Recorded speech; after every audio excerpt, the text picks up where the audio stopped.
What you're about to hear will shake everything you thought you knew about life, death, and what lies beyond. This isn't another feel-good story or religious fairy tale. This is raw, documented truth that happened in broad daylight, witnessed by hundreds of people who can never unsee what they saw. Some call it a miracle, others call it impossible.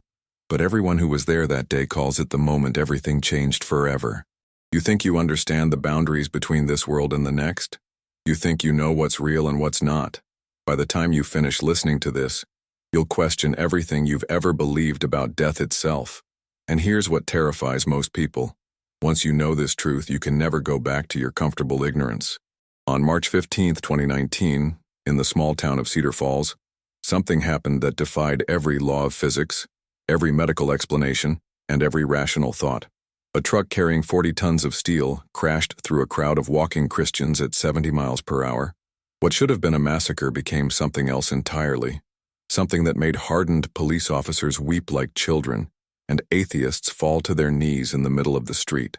The families of those who were there still wake up at night, not from nightmares but from dreams so vivid, so real, that they can't tell where death ends and life begins. And if you think this is just another religious story, you're dead wrong. This is about what happens when the impossible becomes undeniable, when the supernatural crashes into our mundane reality with the force of a freight train. They tried to bury this story. The media barely covered it. The government officials who witnessed it refused to speak on record. But the truth has a way of surfacing. And today you're going to hear what really happened on that ordinary Thursday that became the most extraordinary day in the history of Cedar Falls. And once you hear it, once you really understand what took place, you'll realize that everything you thought you knew about life and death was nothing but a comfortable lie. The morning started like any other in Cedar Falls. The sun painted the sky in soft pastels. Birds chirped their usual songs, and the world seemed as predictable as always. But sometimes the most extraordinary moments are wrapped in the most ordinary packaging, waiting to explode when you least expect them. Pastor Michael Torres had organized what he called a walk of faith, a simple community gathering where Christians from different denominations would walk together through the town's main streets, praying for unity and peace. Nothing radical, nothing controversial, just believers walking and talking with their God. About 200 people had shown up that morning, families with children, elderly couples holding hands, teenagers with their youth groups. Nobody expected what was coming. Nobody could have prepared for what was about to unfold. These were ordinary people doing an ordinary thing, completely unaware that they were about to become part of something that would redefine the very concept of mortality itself. The route was simple. Start at Memorial Park, walk down Main Street, circle through the residential area, and end at the community center for fellowship and coffee. Local police had been notified. Basic precautions were taken. It was supposed to be safe, predictable, boring even. The kind of event that gets a small mention in the local newspaper's community section. But here's what nobody talks about, what the official reports conveniently leave out. There were signs that morning. Strange ones. Witnesses later recalled that the birds had gone completely silent about an hour before the walk began. Dogs throughout the neighborhood were restless, barking at nothing, pacing frantically. The temperature dropped 15 degrees in 10 minutes, for no meteorological reason anyone could explain. Mrs. Eleanor Hutchins, who had lived in Cedar Falls for 67 years, later said she felt something she'd never experienced before, a heaviness in the air, like the atmosphere itself was holding its breath. It felt like the whole world was waiting for something to happen, she whispered to reporters days later, her hands still trembling from the memory. The children felt it too. Several parents reported that their kids had become unusually quiet and clingy that morning, asking strange questions like, "Where do we go when we die?" and "Do angels really have wings?" These weren't conversations these families usually had. These were ordinary kids suddenly fixated on extraordinary questions. By 10:30 a.m., the procession had formed, 200 souls walking together, their voices lifted in songs of praise, their hearts full of hope and faith. They had no idea they were walking toward a collision with destiny itself, toward a moment that would shatter the veil between this world and whatever comes next. The truck driver's name was Danny Morrison, and he'd been driving commercial vehicles for 18 years without a single accident. 18 years of perfect safety records, commendations from his employer, not even a speeding ticket. That morning he was hauling a load of construction steel from the processing plant to a building site across town. routine cargo on a routine run. But at exactly 10:47 a.m., as the Christian procession reached the intersection of Main and Cedar Streets, something went catastrophically wrong. The truck's brakes failed completely, not gradually, not with warning signs, but instantly and totally. The steering became unresponsive. The engine, which should have been governed to prevent such acceleration, somehow reached speeds that should have been mechanically impossible. Danny Morrison later described those 30 seconds as the most terrifying of his entire life. It was like the truck had a mind of its own, he said through tears at the investigation hearing. I was screaming, pulling on the wheel, stomping on the brakes, but nothing responded. It was like some invisible force had taken control of everything. The 40-ton vehicle, loaded with steel beams, was now hurtling directly toward the largest cluster of the walking group, the families with children who had gathered near the intersection to take photos. Physics dictated what should happen next. Mathematics calculated the inevitable outcome. Every law of nature pointed toward unspeakable tragedy. Witnesses from every angle saw the same thing: the massive truck completely out of control, bearing down on innocent families at a speed that would leave nothing but destruction in its wake. This wasn't going to be an accident with injuries. This was going to be a massacre, the kind of tragedy that destroys communities, that leaves scars for generations. But then something happened that no witness has been able to explain, something that defied every natural law, something that turned what should have been the darkest day in Cedar Falls history into something else entirely. The truck hit the crowd at full speed. That part isn't disputed by anyone. The sound was deafening, metal against pavement, the screech of the sliding trailer, the thunderous crash as 40 tons of steel and machinery slammed into human bodies. Windows shattered in buildings half a block away from the impact vibrations. But here's where every witness account becomes impossible to believe, where every rational explanation crumbles, where the story turns from tragedy to something beyond comprehension. The people who were hit didn't die. They didn't even get injured. Instead, they became something else entirely. Officer Janet Mills was the first responder on scene, arriving within 3 minutes of the crash. Her body camera recorded everything, footage that was immediately classified and has never been released to the public. But Officer Mills, a 20-year veteran who had seen every kind of human tragedy imaginable, broke down completely when she tried to describe what she witnessed. They were glowing, she whispered during her psychological evaluation. Not like a light bulb or a flashlight, like they were lit from the inside, like there was pure light pouring out through their skin. And they were speaking, but not in English. It sounded like music, but made of words I'd never heard before. The truck had come to rest upside down, 30 yards past where the impact occurred. Danny Morrison crawled out with minor cuts and bruises, completely bewildered by his survival. The steel beams had scattered across a 100-yard radius. By every calculation, by every law of physics, everyone in that intersection should have been dead. Instead, they were standing in the wreckage, completely unharmed, surrounded by an aura of light that was visible even in broad daylight. Not just one or two people, all 43 individuals who had been directly in the truck's path. Men, women, children, elderly folks, all of them glowing with an inner radiance that pulsed like a heartbeat. But it gets stranger. The light wasn't just visible, it was intelligent. Witnesses described how the glow would intensify when the affected individuals looked at certain people in the crowd, how it seemed to respond to emotions, how it created patterns that looked almost like writing in languages nobody recognized.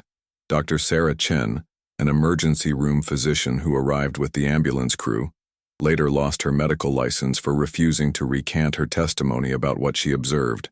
"I've been a doctor for 15 years, she said at the medical board hearing. I know what the human body can and cannot survive. What I saw that day wasn't medical. It wasn't scientific. It was something else entirely. The children were the most affected. Little Emma Rodriguez, who had been directly in front of the truck's hood, was found sitting in the middle of the wreckage, completely uninjured, speaking in what sounded like ancient Hebrew, a language she had never learned. When her parents tried to approach her, she looked at them with eyes that seemed to contain depths of wisdom no 7-year-old should possess. "Mommy," she said in her regular voice, the glow around her intensifying, "I saw where we go when we die. It's not scary at all. It's beautiful. And they told me to tell everyone not to be afraid anymore." But perhaps the most unsettling part was what happened to the people who weren't hit by the truck. The observers, the witnesses, the emergency responders, They began experiencing something too. Not the glow, not the supernatural protection, but something else entirely. They started having visions, dreams, experiences that left them fundamentally changed. Pastor Michael Torres, who had organized the walk and was safely on the sidewalk when the crash occurred, described seeing his deceased father standing among the glowing survivors, smiling and nodding as if to say everything was exactly as it should be. "I knew it was him," Torres said, "not a hallucination, not a wishful thought. Him. Really him. And he was younger, healthier, more alive than I'd ever seen him." The emergency medical technicians who responded found their equipment malfunctioning in ways they'd never experienced. Digital thermometers couldn't get readings on the survivors. Blood pressure cuffs wouldn't inflate. Heart monitors showed patterns that looked more like musical compositions than cardiac rhythms. But the most disturbing discovery came 3 hours later, when the survivors began to change back. The glow didn't fade gradually. It disappeared all at once like someone had thrown a switch. One moment they were radiating supernatural light, speaking in unknown languages, demonstrating impossible knowledge. The next moment, they were just regular people again, standing in a pile of wreckage, completely confused about what had happened. Except they weren't the same people anymore. Something fundamental had shifted inside each of them, something that would become more apparent in the days and weeks that followed. The official investigation was a masterpiece of bureaucratic avoidance. 3 different agencies conducted separate inquiries: the Department of Transportation, the local police department, and a federal task force whose involvement was never fully explained. Each investigation reached the same conclusion. Mechanical failure caused the accident, and through extraordinary circumstances, no fatalities or serious injuries occurred. The word extraordinary did a lot of heavy lifting in those reports. It covered everything they couldn't explain, everything that didn't fit into their neat categories of cause and effect. The glowing was attributed to shock responses and mass hysteria. The impossible survival was explained as fortunate positioning and random chance. The supernatural elements were dismissed as trauma-induced hallucinations. But the investigators themselves told a different story when they thought nobody was listening. Detective Ray Kowalski, a 30-year veteran who led the local investigation, was overheard telling his wife that he'd seen things that day that would haunt him for the rest of his life. "There's stuff in this world we don't understand," he whispered to her. "Stuff that makes everything else seem like child's play." The federal investigators were even more tight-lipped. They confiscated all the physical evidence, classified all the photographs and videos, and made it clear that discussing the case publicly would have serious consequences. They interviewed every witness multiple times, asking the same questions over and over, as if repetition might change the impossible answers they kept receiving. Dr. Amanda Foster, a physicist who was brought in as a consultant, submitted a preliminary report that was immediately buried. According to sources who saw it before it disappeared, Dr. Foster concluded that the events at the intersection defied multiple fundamental laws of physics simultaneously.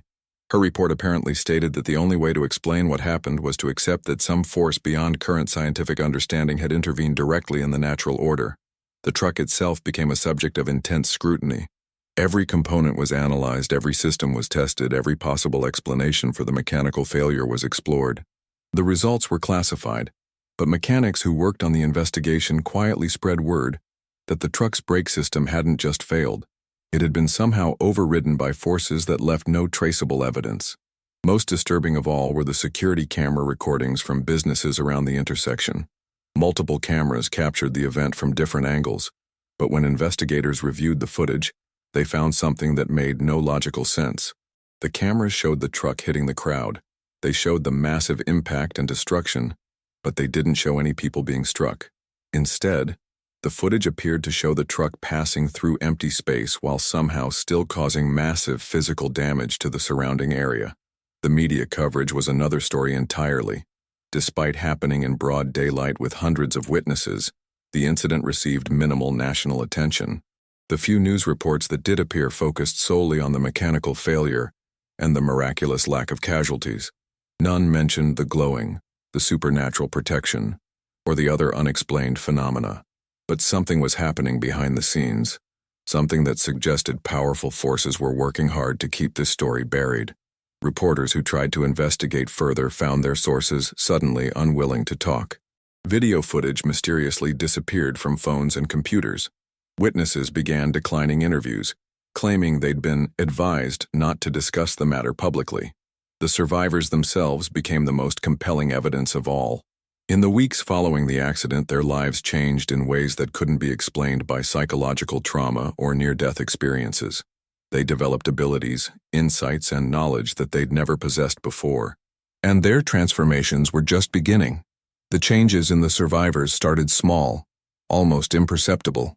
Emma Rodriguez, the 7-year-old who had spoken in ancient Hebrew, began demonstrating knowledge of languages she'd never studied. Not just Hebrew, Aramaic, ancient Greek, Latin, and what linguistic experts believed might be pre-Babylonian dialects that hadn't been spoken for thousands of years. But Emma wasn't the only one. David Park, an insurance salesman who had been directly under the truck's front wheel, started having visions of future events. Not vague premonitions or lucky guesses, specific, detailed visions of things that would happen days or weeks in the future. And they were always accurate. Margaret Thompson, a retired teacher who had been knocked down by the truck's side mirror, began demonstrating healing abilities that defied medical explanation. Touch became therapy. Her presence became medicine. Patients with terminal illnesses would improve dramatically after spending time with her. Broken bones would heal faster. Chronic pain would disappear. The medical community was baffled, but couldn't deny the results. Dr. Patricia Williams, an oncologist at Cedar Falls General, quietly documented 17 cases of seemingly miraculous recoveries among patients who had contact with Margaret Thompson. "I can't explain it," Dr. Williams said in a sealed deposition. "I can only document what I observe, and what I observe is impossible according to everything I learned in medical school. But the abilities came with a price." The survivors reported that their enhanced capabilities were strongest immediately after the accident and seemed to fade gradually over time, like a spiritual battery slowly losing its charge. This created a sense of urgency, a need to understand and use their gifts before they disappeared entirely. More disturbing were the dreams. All 43 survivors reported having identical dreams every night, visions of a place that wasn't quite heaven, wasn't quite earth, but somewhere in between. They described vast libraries filled with books written in languages of light, gardens where every flower sang with its own voice, and beings of such incredible beauty and wisdom that human words couldn't adequately describe them.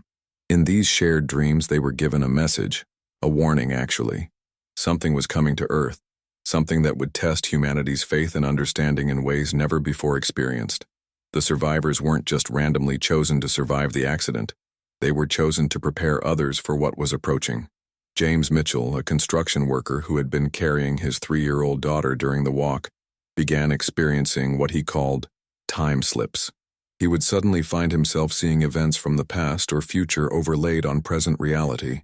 "It's like watching 2 movies at the same time," he explained. "I can see what happened in a place years ago, or what's going to happen there tomorrow, all while experiencing what's happening right now." These abilities were documented, tested, and verified by researchers who insisted on remaining anonymous. The survivors underwent extensive psychological and medical evaluations, but every test confirmed the same impossible conclusion. They had developed genuine supernatural abilities that had no scientific explanation. But perhaps the most significant change was in their understanding of death itself. Every survivor reported that during those moments when they were glowing, when they were somehow protected from the truck's impact, they had experienced what they could only describe as existing simultaneously in multiple dimensions. They were still alive on Earth, but they were also somewhere else, somewhere that felt more real than reality itself. The experience left them with an absolute certainty that death wasn't the end of existence, but merely a transition to something greater. This knowledge wasn't a matter of faith or belief. It was as concrete and undeniable as knowing fire is hot or ice is cold. They had experienced continued existence beyond physical death, and that experience changed everything about how they lived their remaining earthly lives. But their transformations weren't just personal.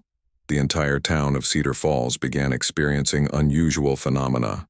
People reported seeing deceased loved ones in dreams with unprecedented vividness. Electronic equipment throughout the town began malfunctioning in strange ways, and most significantly, the crime rate dropped to virtually zero within 6 months of the accident. Something about the survivors' presence, their energy, their transformed state of being was affecting everyone around them. It was as if the supernatural event had created a ripple effect, that was slowly transforming the entire community into something different, something more connected to the spiritual realm than ordinary human societies. The scientific community's response was predictably divided and largely silent. Those researchers brave enough to investigate the Cedar Falls incident found their findings suppressed, their funding cut, their professional reputations threatened. The establishment had no framework for understanding what had happened, so the easiest solution was to pretend it hadn't happened at all. But an underground network of scientists, theologians, and researchers began forming around the incident. They called themselves the Cedar Falls Research Collective, and they were determined to understand the implications of what they had witnessed. Their preliminary findings were shocking. The supernatural event hadn't just affected the survivors. It had somehow altered the fundamental spiritual fabric of the entire region. Dr. Elena Vasquez, a quantum physicist who joined the collective, theorized that the truck accident had created what she called a dimensional breach, a temporary opening between our physical reality and other planes of existence. What we witnessed, she wrote in a classified report, was direct intervention from beings operating outside our normal space-time continuum. They prevented a tragedy, and in doing so, demonstrated that the boundaries between dimensions are far more permeable than we ever imagined. The religious implications were equally staggering. Theologians from multiple faiths found common ground in interpreting the Cedar Falls incident as evidence of divine intervention on a scale not seen since biblical times.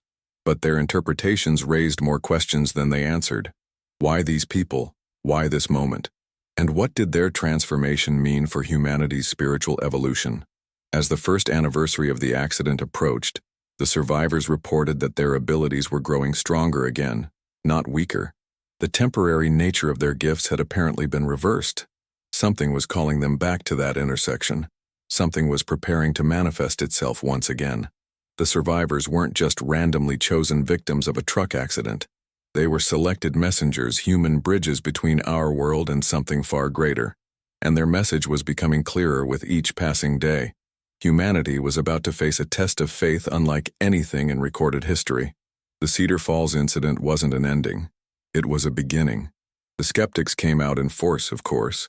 They always do when faced with events that challenge their comfortable materialism. Dr. Richard Blackwood, a prominent psychology professor, published a paper titled Mass Hysteria and Shared Delusion: The Cedar Falls Phenomenon, in which he attempted to explain away every supernatural element of the incident.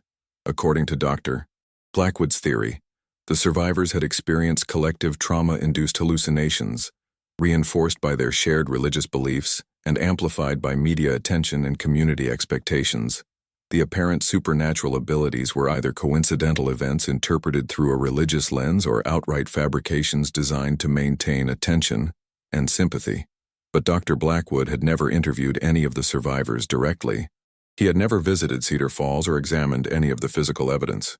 His conclusions were based entirely on secondhand reports and his pre-existing belief that supernatural events were impossible by definition. His paper was thoroughly debunked within weeks of publication, but it served its purpose, providing skeptics with an academic-sounding explanation that allowed them to dismiss the entire incident without further consideration. The problem with the skeptical position was the growing mountain of evidence that couldn't be explained away. Margaret Thompson's healing abilities had been documented by multiple medical facilities. David Park's prophetic visions had been verified by independent observers dozens of times. Emma Rodriguez's linguistic abilities had been tested by experts from 3 major universities. More challenging for the skeptics were the physical traces left behind by the supernatural event. The intersection where the accident occurred had developed unusual properties that persisted long after the survivors returned to normal. Electronic devices malfunctioned when brought near the site. Photographs taken there often showed unexplained light anomalies, and sensitive individuals reported feeling overwhelming sensations of peace and otherworldly presence when they visited the location. Ground-penetrating radar revealed that the soil at the intersection had been altered at a molecular level, as if exposed to some form of energy that didn't exist in our normal reality. Geologists who examined core samples found mineral structures that shouldn't have been possible under natural conditions. The very earth had been changed by whatever force had intervened that day. But the most compelling evidence came from the survivors themselves, whose stories remained absolutely consistent even under intense scrutiny. They were subjected to polygraph tests, psychological evaluations, and interrogation techniques designed to reveal fabrication or delusion. Every test confirmed the same conclusion. They genuinely believed they had experienced exactly what they claimed, and their belief was backed by demonstrable changes in their abilities and knowledge. The attempts to debunk the Cedar Falls incident ultimately had the opposite effect. They drew more attention to the story and created a larger community of believers. Support groups formed for people who had experienced similar supernatural events. Researchers from around the world began sharing their own documentation of unexplained phenomena. The cover-up was creating exactly the kind of widespread interest it was designed to prevent. As the evidence mounted and the skeptical explanations crumbled, a new question emerged. If the Cedar Falls incident was real, if divine intervention had actually occurred, what did it mean for humanity's understanding of reality itself? The implications were staggering, and they went far beyond religious doctrine or scientific theory. The survivors had been transformed into something more than human, something that existed partially in our world, and partially in another dimension entirely. They were living proof that the boundaries between physical and spiritual reality were far more fluid than anyone had imagined, and their continued presence among us meant that those boundaries were continuing to blur. The truth was becoming undeniable. The supernatural wasn't some distant, theoretical possibility. It was here now, walking among us in the form of 43 transformed individuals, whose very existence challenged everything we thought we knew about life, death, and the nature of reality itself. As the second anniversary of the Cedar Falls incident approached, the survivors began reporting a new phenomenon. They could sense others like themselves around the world. The truck accident wasn't an isolated event. It was part of a larger pattern of supernatural interventions that were occurring with increasing frequency across the globe. Phone calls started coming in from different continents. A bus crash in rural India, where all passengers survived impossible odds and emerged with healing abilities. A building collapse in Chile, where trapped workers were found alive after a week, claiming they had been sustained by beings of light. A ferry accident in Norway where drowning passengers were mysteriously lifted from the water by unseen forces. The survivors from each incident shared the same characteristics: impossible survival, temporary supernatural abilities, and a profound transformation in their understanding of life and death. They all reported identical dreams, identical visions, and identical messages about humanity's spiritual evolution. Dr. Amanda Chen, a researcher who had been tracking these incidents, published a controversial paper suggesting that Earth was experiencing what she called accelerated spiritual evolution. According to her theory, humanity was being prepared for a consciousness shift that would fundamentally alter our species' relationship with the divine. "We're not just witnessing isolated miracles," Dr. Chen wrote. "We're seeing evidence of systematic intervention designed to expand human awareness beyond its current limitations. These survivors aren't random victims. They're advanced scouts for humanity's next evolutionary leap." The pattern was becoming undeniable. Each supernatural incident occurred at moments of maximum potential tragedy, when the greatest number of lives could be saved and the greatest impact could be made on surrounding communities. The interventions were strategic, purposeful, and coordinated across global boundaries. But the most disturbing element was the timeline. The frequency of these events was accelerating exponentially. What had started as isolated incidents occurring every few months had escalated to multiple events per week. Something was building toward a climax, and the survivors from Cedar Falls were beginning to understand their role in whatever was coming. Emma Rodriguez, now 9 years old and speaking 17 languages fluently, had become something of a spokesperson for the survivor community. In a video that was viewed millions of times before being mysteriously deleted from all platforms, she delivered a message that sent chills through everyone who heard it. "The training period is almost over," she said, her young voice carrying an authority that seemed impossible for someone her age. "Soon everyone will see what we have seen, experience what we have experienced. The veil between worlds is becoming thinner every day, and soon it will disappear entirely. Humanity is about to graduate to a new level of existence, but only those who are prepared will be able to handle the transition." The implications of her words were staggering. If the Cedar Falls survivors and others like them around the world were being prepared for something, if they were meant to guide humanity through some kind of spiritual transformation, then the truck accident wasn't just a miracle. It was the first move in a cosmic chess game whose scope was beyond human comprehension. Government agencies around the world began taking notice. Secret task forces were formed to monitor supernatural incident survivors and prepare for whatever they believed was coming. But their efforts were hampered by the fact that the phenomena they were trying to understand operated according to rules that transcended physical reality. The survivors reported that their abilities were strongest when they acted according to divine guidance rather than human planning. Attempts to study or control their gifts often resulted in those abilities temporarily disappearing. It was as if the source of their power was evaluating human intentions and withdrawing support from anyone who tried to exploit or weaponize the supernatural interventions. This created a fundamental problem for those who wanted to understand and control what was happening. The phenomena could only be truly comprehended through faith, trust, and spiritual openness. Scientific materialism and government authority were inadequate tools for dealing with forces that operated from beyond the physical dimension.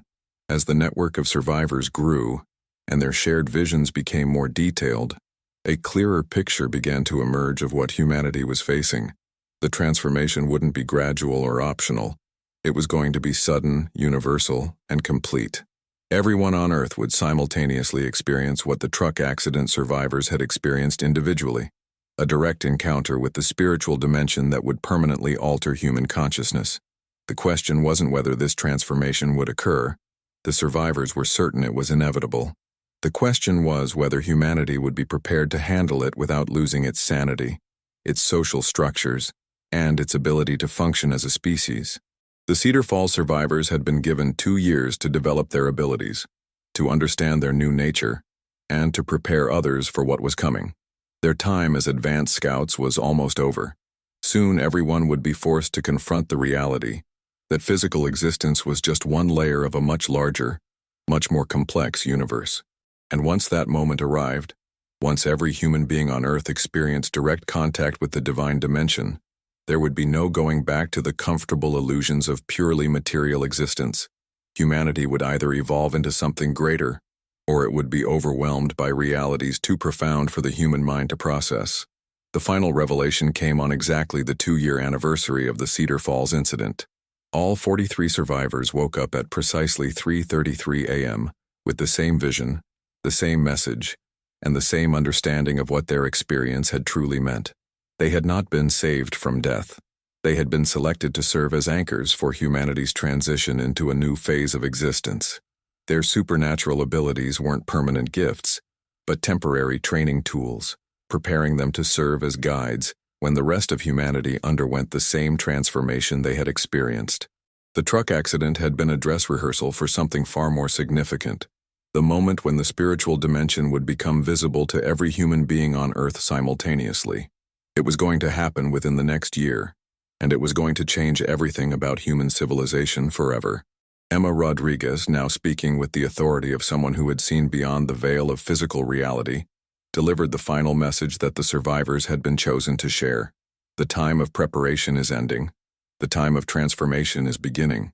You cannot stop what is coming, but you can choose how you respond to it. Choose faith over fear. Choose love over judgment. Choose acceptance over resistance. When the veil falls, when everyone sees what we have seen, remember that death is not the end. It is graduation to something infinitely more beautiful than anything you can imagine. The truck that should have killed us became the vehicle for our salvation. And soon, all of humanity will receive the same gift we were given that day. The survivors understood now why they had been chosen, why they had been protected, why they had been transformed.